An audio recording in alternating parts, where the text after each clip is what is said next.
Hello, everyone. So, a little bit of background first. Last week, the classes that I formed my syllabus or syllabi around was a course called The 20th Century Before World War II. My personal historical interest is in that era, particularly World War I and the Spanish Civil War.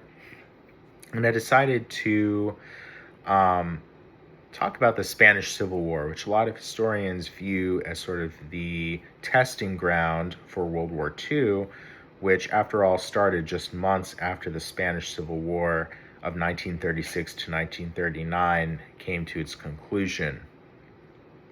So, the Spanish Civil War actually is very interesting because there's a lot of different ways to interpret uh, how the war was fought, how the war was won by the Franco regime, and what it meant for World War II and the broader context of warfare in general. So I'm going to start talking about all of those things. But to first give a little bit of background, we have to discuss the shape, the situation that Spain found itself in before the war. So Spain was a very poor and politically divided country before the Civil War began.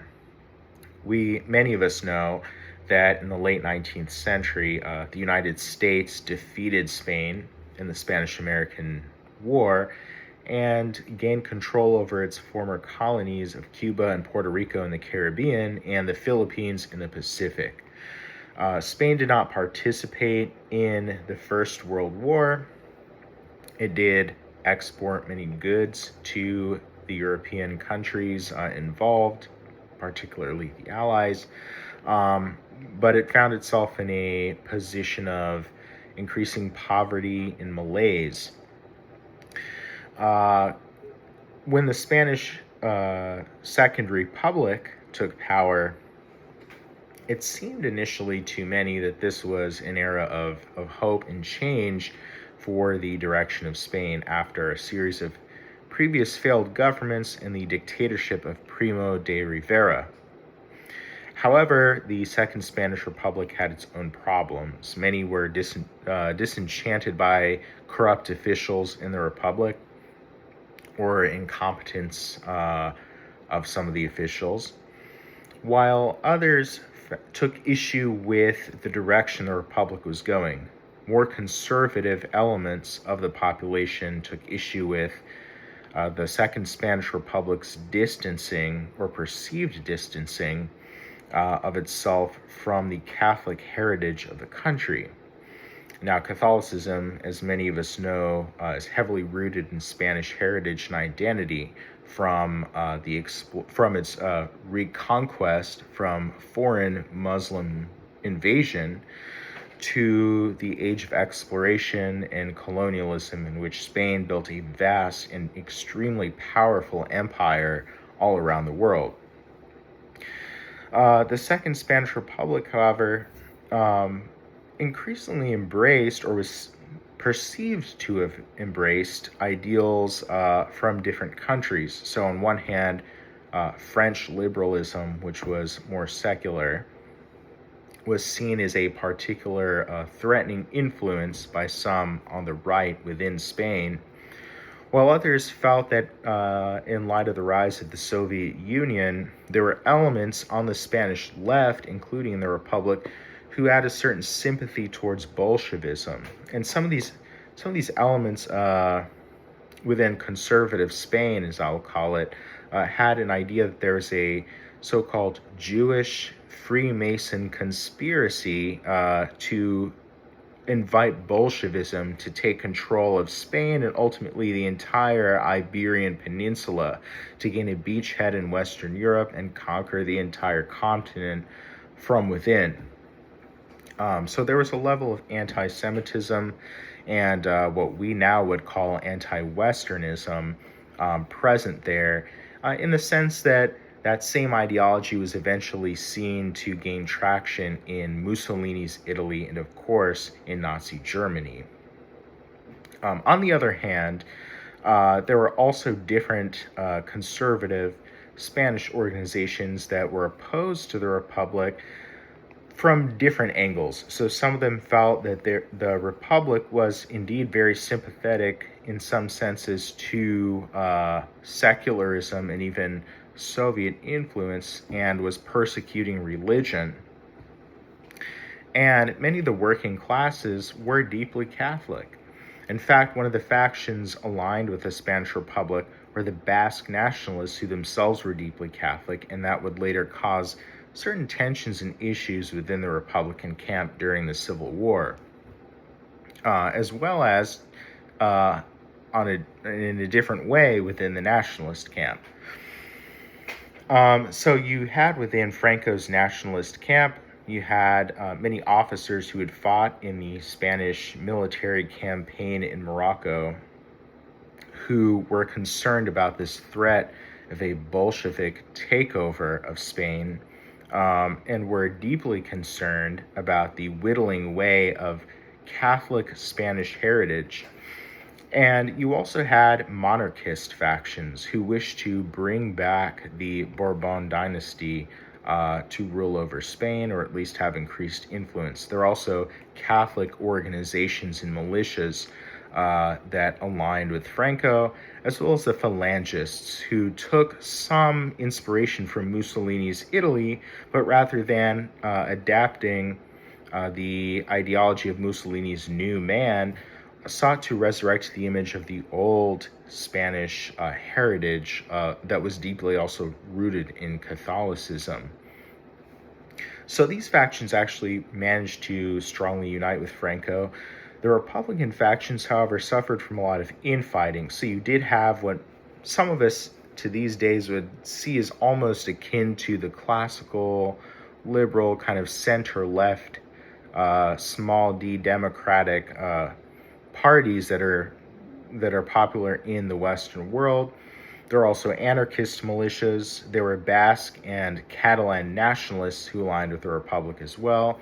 And there was a plethora of communist militias as well. Some were Leninist, others were Trotskyist, others were Stalinist, and so on and so forth. So a vast array of ideological differences.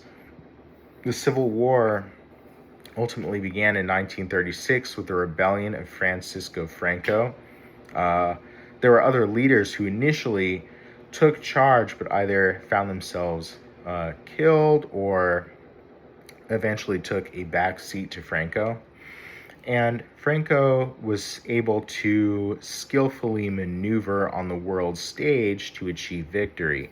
First, he secured the support of Mussolini and Hitler, who both were opposed to communism, as he had portrayed the Republic as a bastion of Bolshevism, threatening to take over Spain, which naturally would pose a threat to Italy and Germany. But in addition to this, he was able to rally international support through many of his close cohorts abroad, with some Catholic populations in countries like Ireland, the United Kingdom, the United States, and elsewhere, who feared a Bolshevik takeover and had seen atrocities or persecution by elements of the Republican camp against the Catholic population, or including the burning of churches. There were reports of rape of nuns, of the digging up of corpses from Catholic cemeteries, including clergymen, the murder of priests, the massacres of conservative elements of the Spanish population by the quote-unquote Reds, as they were deemed. And so all of this kind of generated an element of support among some, but not all, Christians and Catholics abroad overseas for Franco.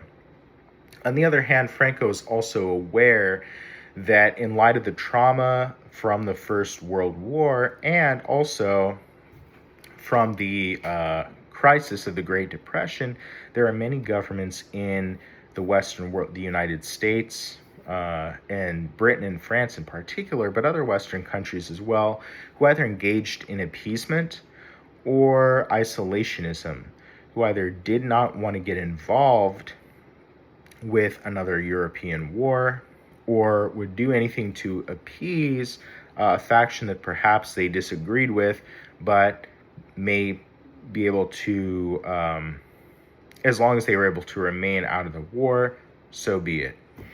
At the same time, agents of Franco were able to cultivate relationships with certain wealthy businessmen in places like Texas or elsewhere in the Western world to donate arms or money to Franco's nationalist rebellion.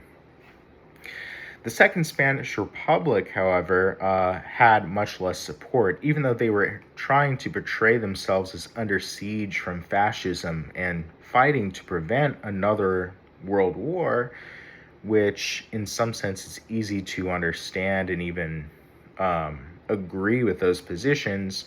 The Republicans also relied on aid from the Soviet advisory from the Soviet Union. Mexico also sent a decent amount of military aid, and there was also the international brigades, so international fighters who saw this as a struggle of democracy against fascism, but that also included more radical left-wing elements, including Marxists and anarchists, to fight for the Republic against a perceived fascist rebellion led by Franco. So let's get into the interpretation of the Spanish Civil War. So there are a lot of different historians who see things very differently as to how it played out. For example, if we think about someone like Paul Preston, who is a renowned British scholar of Spain, and particularly the Spanish Civil War, Preston sees the war as essentially almost a genocidal war against left-wing ideologues or segments of the Spanish population, as a cleansing and annihilation of the Spanish left, who were seen indeed by some elements of the rebellion as having a so-called red gene that polluted them. And while Preston does admit to Republican atrocities, his research has found that there were far more atrocities committed by Franco's rebellion in the nationalist camp on the other side. At the same time, there are other scholars such as Stanley G. Payne who believe that the interpretation that Preston and some others have put forward is a little bit misguided. That in fact, the romanticization of the international brigades of international fighters in this war against fascism was somewhat unfounded, and Payne actually sees the war as, or in Franco's regime, as indeed totalitarian and extremely brutal, but at the same time views him as someone who was able in the end to bring some sense of stability and growth to Spain in a similar way that some other soft dictators were able to fashion their countries after. So there's a lot of different discourse on how to interpret the Civil War in Spain, and a lot of it is driven by outside politics. There are those who are more aligned with the left, who naturally will be more sympathetic to the Republicans, such as Preston. There are those who are perhaps less aligned with the left, not to say that they are more aligned with the right, but who take the position of Payne that Franco was a brutal dictator, but not the devil and fascist that many have made him out to be. And then there are others like Antony Beevor, who takes somewhat of a more neutral role and looks from the outside in on the war and how the war was won in a sense. And what Beevor basically says in his book, The Battle for Spain, is that the reason that Franco was able to win the war was because there was so much more infighting within the Republican camp due to Soviet interference in part, and due to various different competing nationalist or ideological goals within that camp, whereas Franco was able to unify his entire group behind him.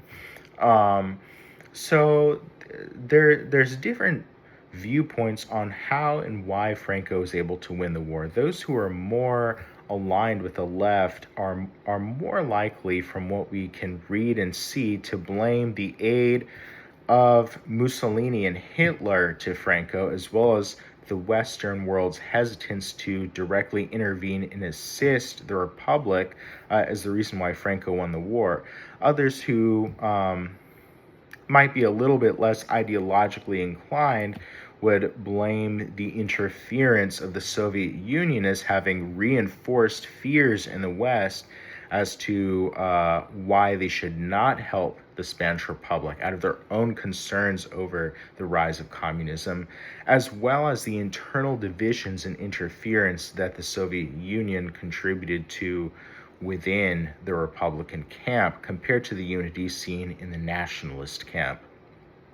So how does this all relate to or set the stage for World War I? So in some sense, this was a testing ground. Clearly, Mussolini and Hitler were seeing the boundaries that they could push by aiding Franco's nationalist rebellion. How far would the West go, Britain, France, and the United States in particular, to defend a beleaguered, at least in name, democracy against what could have been called by many as a fascist threat? And what they were able to determine was they were able to push the boundary quite far. In addition, both the Soviet Union and Mussolini and Hitler tested a lot of new weaponry, particularly aircraft and tanks, along with different kinds of artillery and bombs within Spain, which prepared them for what was to come with World War II just months later. How this also relates to World War II, of course, it is the great battle of fascism and communism, as many of the totalitarians in Europe portrayed the war even before the United States got involved, especially before the United States got involved.